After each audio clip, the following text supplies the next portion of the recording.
بسم الله والصلاة والسلام على رسول الله. نرحب فيكم في ديوانية الفروسية. اليوم معنا ضيف عند الشيخ صباح رئيس الهيئة العليا سباق. ضيفنا من الدنمارك السيد نيكولاس كوردري. نيكولاس كوردري. نيكولاس راح ننادي نيكولاس. أوغوست يوسان. What's the name of your son? سباستيان. أبو سباستيان هو مصنف خيل عالمي، يعني بالمعنى الثاني هانديكابر، يصنف الخيول، يقيمها، يعطيها ريتات. متواجد معنا هني بالكويت. راح طبعا عندنا أسئلة راح نسأله وراح نشوف الأجوبة، وراح نحاول نستفيد من وجوده معنا في ديوانية. Nicholas, welcome to Kuwait. Thank you very much. I hope you enjoyed the last 24 hours. Definitely. Yeah. Fantastic. And you attended the race today. Yes. And it was, I think, something different. Horse racing is all the same everywhere, but the atmosphere and the audience and the activities differ between track to track. Today we are lucky. We had a bit of rain last night, so the track treated a bit different, and you saw the track today. Nicholas, first of all, please tell us a bit of your background and how you became a handicapper. Okay. Well, I came into racing through my parents. My mother was a handicapper, and for over 30 years. 30 years. And my father, prior to that, he was a jockey started in the UK, but moved to Scandinavia in late 60s, beginning of the 70s. And so I'm born in Scandinavia. Both my parents are English.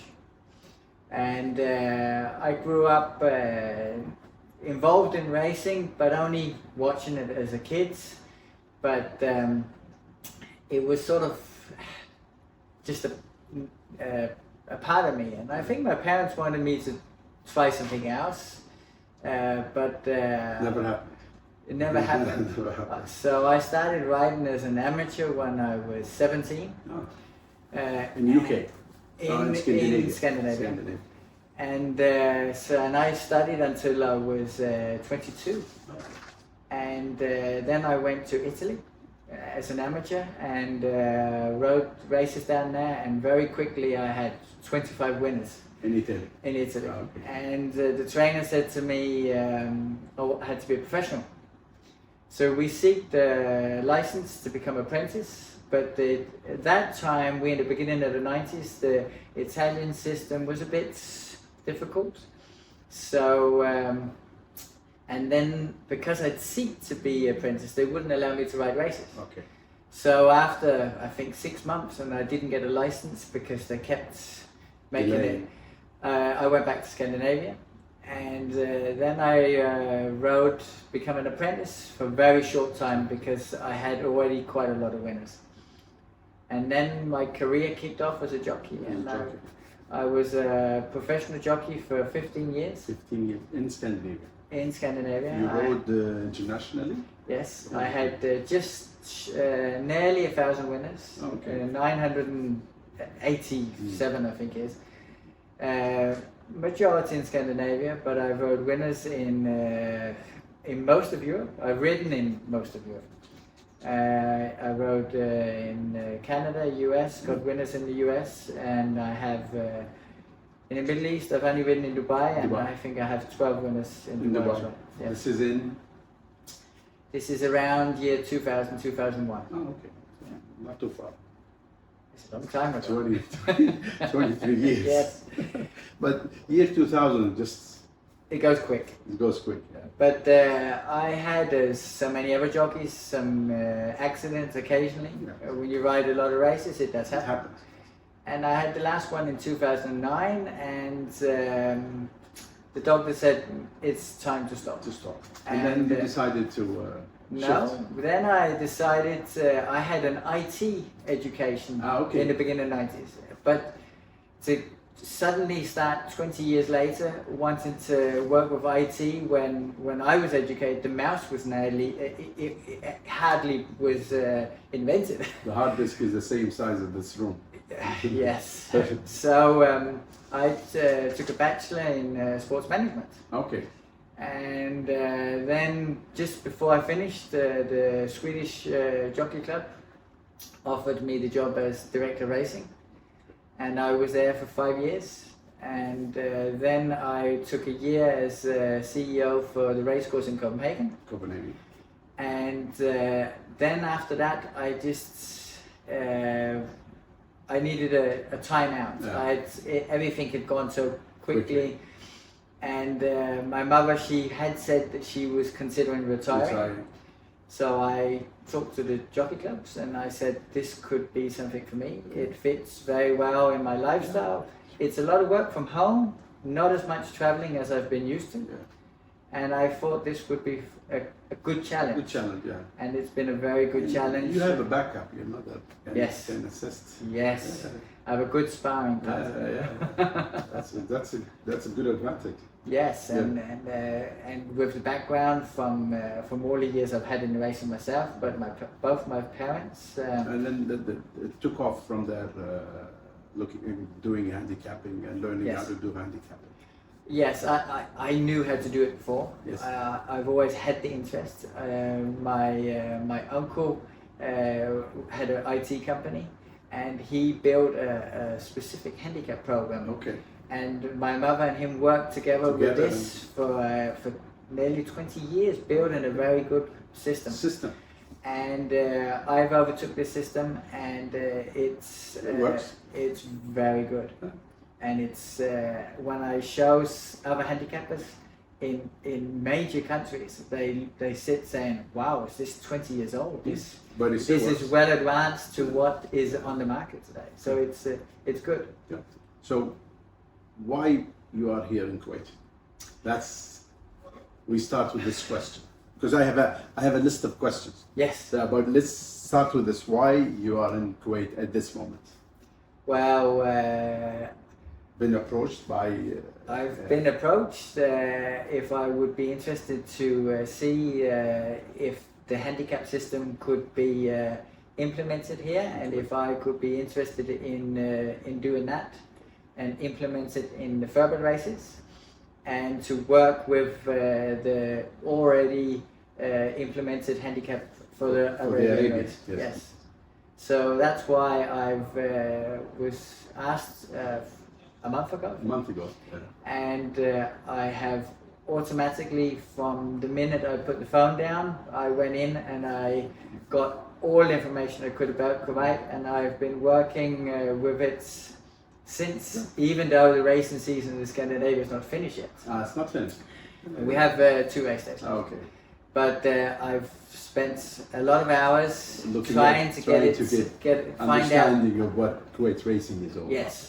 That's good. And I find it an extremely fun and challenge. Challenging. Yes. Yeah, the challenging word is the fun part.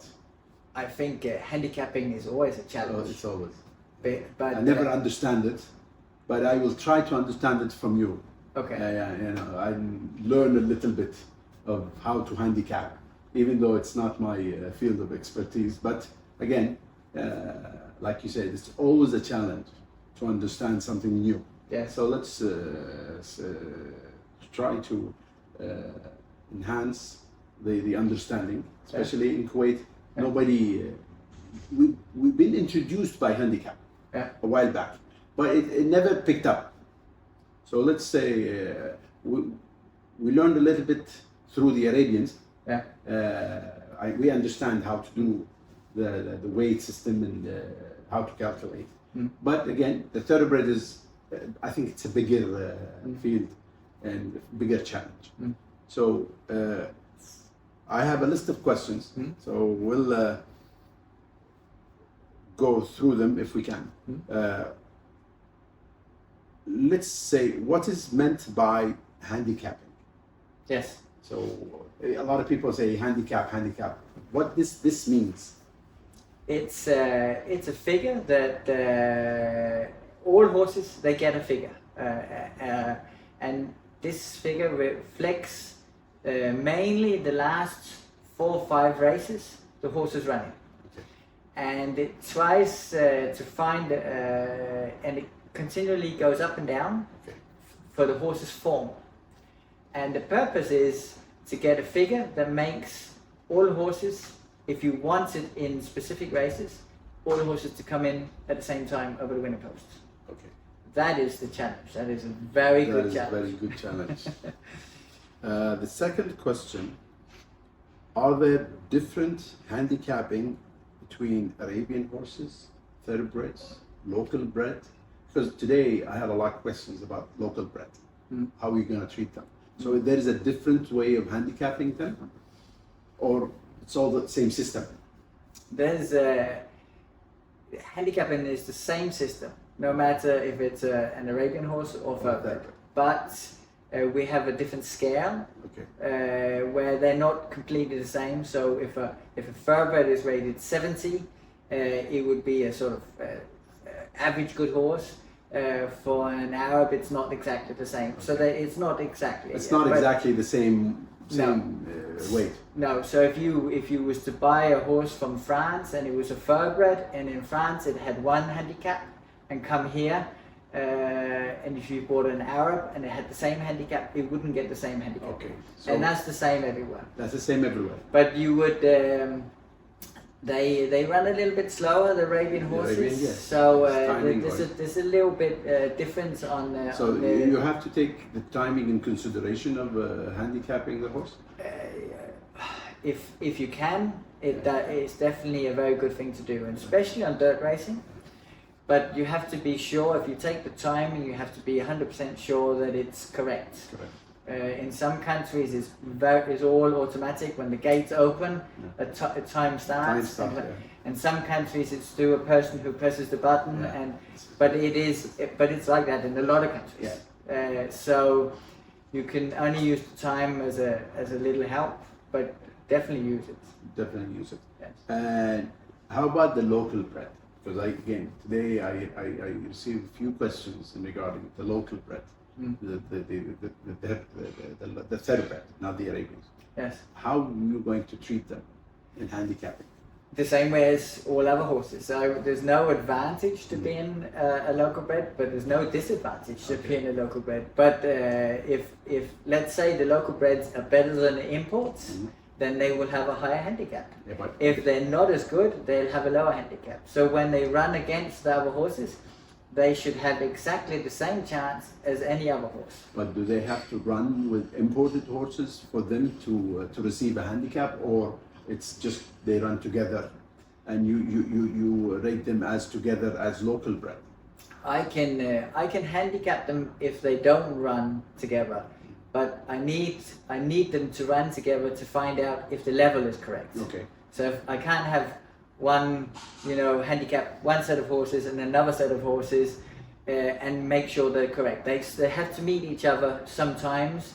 Then I can say, okay, that horse has 70 there, and here it has 80. I need to balance. Because most of our local bred are only mainly local bred. There is no other. For example, sometimes we mixed thoroughbreds and imported and local. But I think now it's mainly local bred. They run together, and they run. It's a mixed race. It's not a maiden.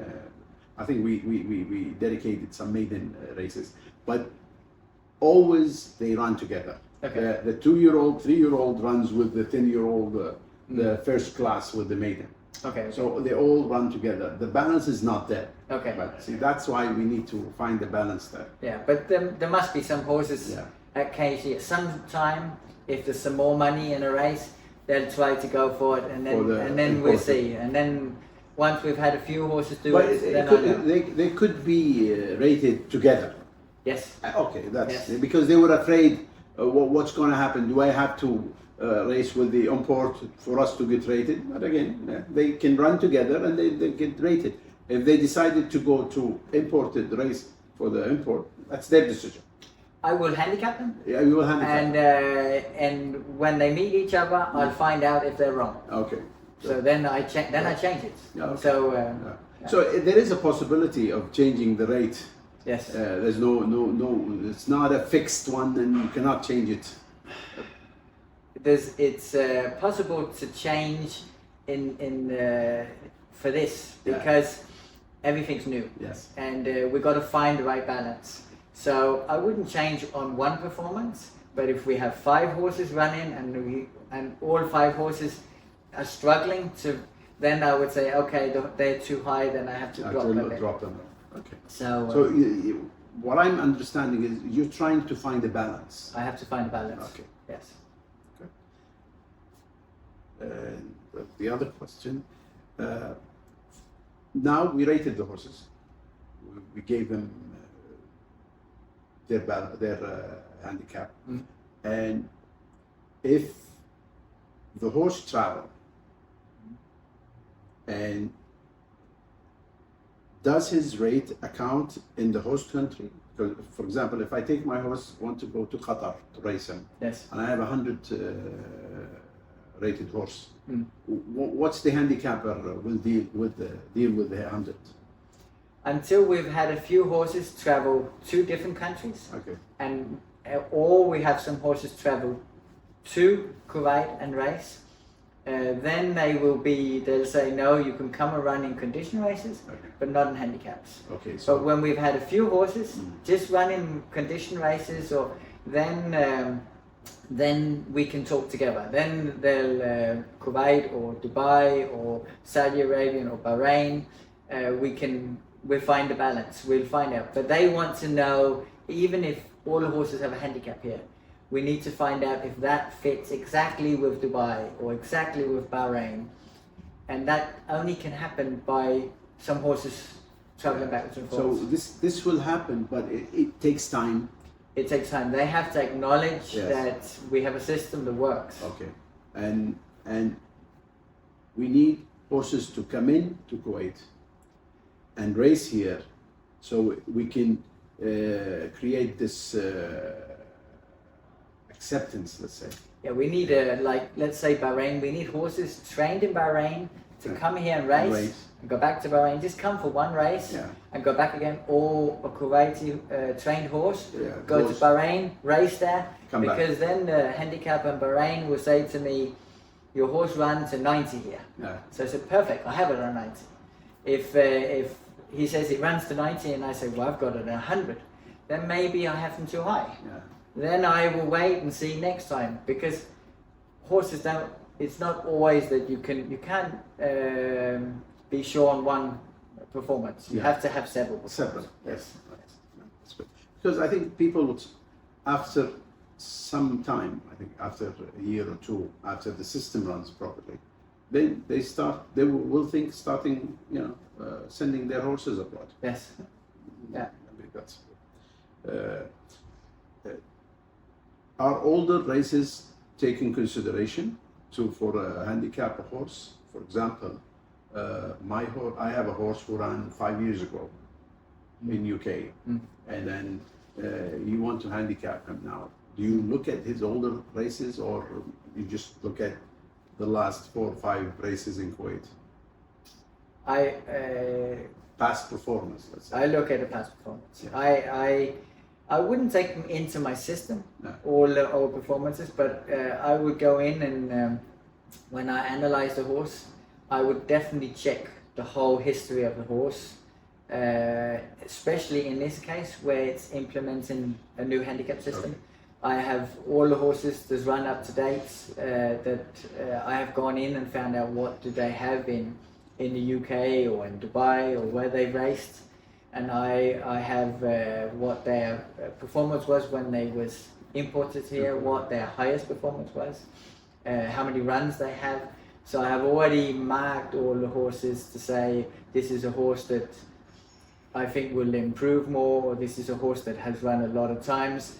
this is probably its maximum handicap.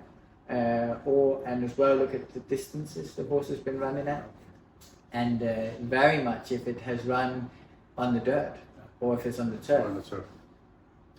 And if a horse imported with his handicap, do you take that in consideration?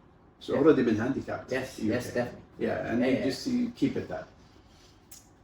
With time, yes. Yes. But now we just have to find a balance. Yes. So I do it in my own system. I've took it. All the new horses coming in now. Yes. I would take in my system on the handicap. Yes. And this is what's going to help me get. Once we get a few of these runners from this year, I will have a better idea. Okay. So, And how many, for example, an unraced horse, how many races does he needs to run for him to have a rate? this is something that we have to talk together and find. But normally we would say 3 times. 3 times. Yes. If in some countries, if a horse goes out and wins first time, we could give a figure on that. On the win. On the win. But if a horse, you like to see it run a couple of times, because then you're sure that you get the right. Because you don't particularly want. Yes, you don't particularly want them to go in handicaps on too low weights and then win in too many handicaps. Okay. And as yesterday, we had a heavy rain and it affected the surface and it affected the race itself.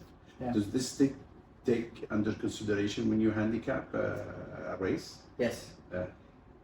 I think a dirt track normally gets better when you get a lot of rain, a lot of water. This track looked like it was definitely very good. The track here looks like it's a heavier track, so definitely the water will do a lot of good. But yes, I have to. I look in my system and I put what I think the track is, if it's good or fast or soft, and it makes a difference when I work out the handicap. Okay. You know that we use some medication. It's allowed in our race. For example, Lasix and Bute. Yes. I think this will be taken in consideration or in your rating, or does not affect? In the best case, you would have it wrote in the program by every race when a horse has it. So I could register it and say, okay, there it did run on it, and there it didn't run on it, and then it would be very interesting. Because nobody records. No, I've understood that. Which could make it. It's by default. Everybody free to use it. Yes. It could make a difference, but since it seems like that when a horse starts running on it, they normally keep it running on it, then it won't have any influence. As long as you're talking about drugs, what happens if a horse has been rated, ran one at his rate, and 2 or 3 weeks time, his results came in, and the horse was found positive in his test. So what do you do with his result? What do you do with his rate? Do we keep it or do we change it? Because don't forget, the second will be the first. So that means you have to go back to the second and correct his rate. No, I wouldn't do that. You wouldn't it's something we have to talk about. It's something that we have to implement a very good solution for this. But in Europe, you would actually go back and you would change the handicap. You change the handicap? You would go back if a horse was rated 70 and suddenly it wins and you put it to 90 and you find out 3 weeks later that it was positive. Depending on the horse, if it's a young horse, it's run a few times, you probably would let it be a bit higher. But if it was an older horse that had been running a lot of times and suddenly did a very good performance, you would go back to the 70. The 70. But in Europe, you have to consider a lot of horses, they want to get into, especially the young horses, want to get into big races. Yes. And you couldn't argue that the horse should get in if it was positive in a test. It would be unfair for the other horses, that wouldn't get in. So you definitely change it. But we'll have to talk about what would be a good solution. Why I'm asking this, because last year when we have Michael, we had a lengthy discussion in this issue. Yeah. But in the end, we agreed to keep the, because we decided this is a penalty. Yes. So let him suffer. Yes. Because he will have a higher rate with a higher weight. Yes. So we kept it. We never changed any positive results on horses. Yeah. So maybe this is an issue we will. It's a very good way to do it. Yeah, I think it's a good punishment. Yes, it is a good punishment. I know the main objective for handicapper is to get all horses to come over the winning post at the same time, but it's very difficult doing that. But as a handicapper, I want the horses to win. Sure. People sometimes think that it's a punishment, but I'm just trying to give the horses that not win in the races a chance. Yes. So they're being dropped. So sometimes, even though you think a horse can do the rating, you drop them because they've not won races in a long time. So you have to, you handicap a bit and accept that it won't be them all coming in line. You handicap a bit sometimes because you just want other horses, and here you'll be handicapping a bit to say, okay, you'll have to suffer a few races, and but that's the way it is. This is the punishment. So it could be a good way of doing it. Let's talk a little bit about the weight system, and I want you to explain how the weight versus rate calculate. Yes. Yeah. Okay. Because a lot of people don't understand my weight. What is my weight? My rate is this much. What is my weight? Let's talk about this. Explain to the audience what that means. Okay. When a horse gets a handicap, and you have these handicaps you can choose between, they would typically say maybe from 80 and down, the horses that can enter. So the highest is 80. The highest horse that can enter for that race would be 80, and it's in pounds. So for every pound, for every 2 pounds, is 1 kilo. Yeah, every 2 pounds, 1 kilo. Yeah. And the one rated 80 would normally get the highest weight that you would set. Yes. And let's say 62. Let's say 62. Yeah. So for every 2 pound the handicap has gone down, you would go down 1 kilo. 1 kilo. So let's say 80 is a horse entered with 80 would be declared for the race. That would get 62. A horse rated 78 would get 61. 61. And you would follow for every pound, you go half a kilo down. Half a kilo down for each pound. Each pound. Yeah. And all the way to the lowest. All the way to the lowest weight, or until there's not enough horses. Maybe you only get horses down to 56 kilo because there's, but down to the lower, you can take them down even lower than the lowest weight, but then they would run with overweight. Okay. And overweight is a natural thing in a lot of races, but it punishes the horse. I know if you don't have other races to go for, sometimes you have to do it, yes. But it's best not to. Yeah. So we go down half a kilo for 1 pound, all the way to the bottom. Let's say if we have 20 horses, so we stop at the lowest, which is let's say 52, and the whole we don't go beyond that unless you can actually take horses that have lower handicap, but they would get 52. 52. If that's the minimum weight. That's the minimum weight. So, they will get 52. Yes. Yeah. Okay. So if we want to adopt a weight system, you saw today our weight system is we have 50. Yeah. And in 52, 54, 56. But most of the jockeys are, maybe one or two are 51, 52 as a weight. And to extend that we have 48. Yeah. Yeah. And do you think this is a proper way to do it?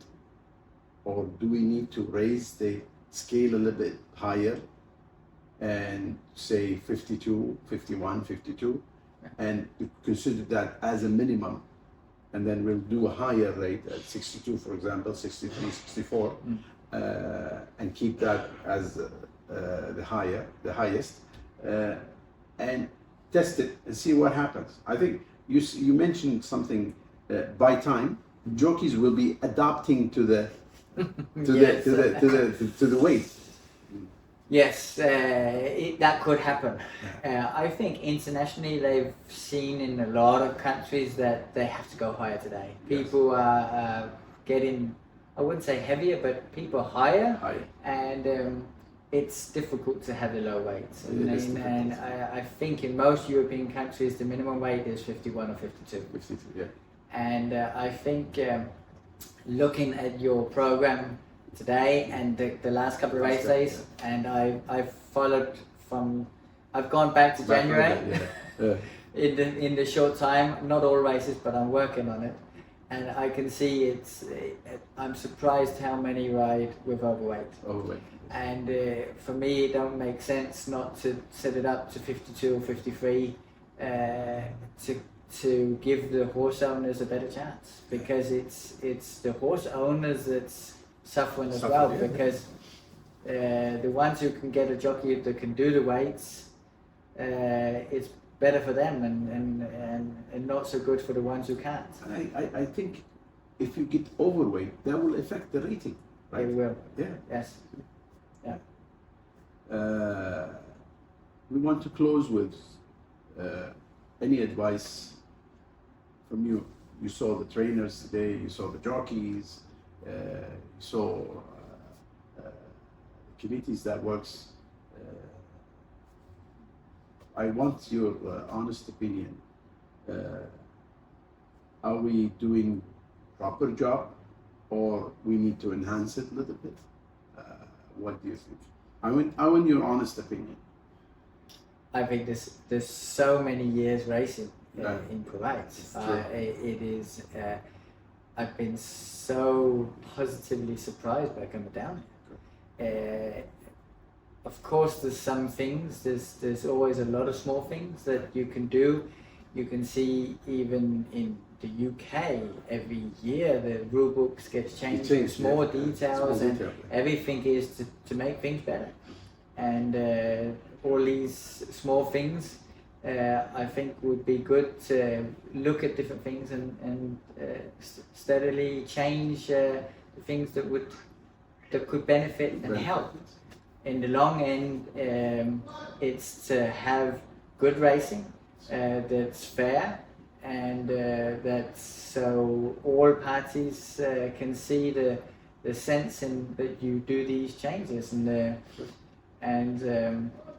I'm not in doubt that these small changes can be done. Can be done. Yes, could be done. We could do it together. Yes. Yeah.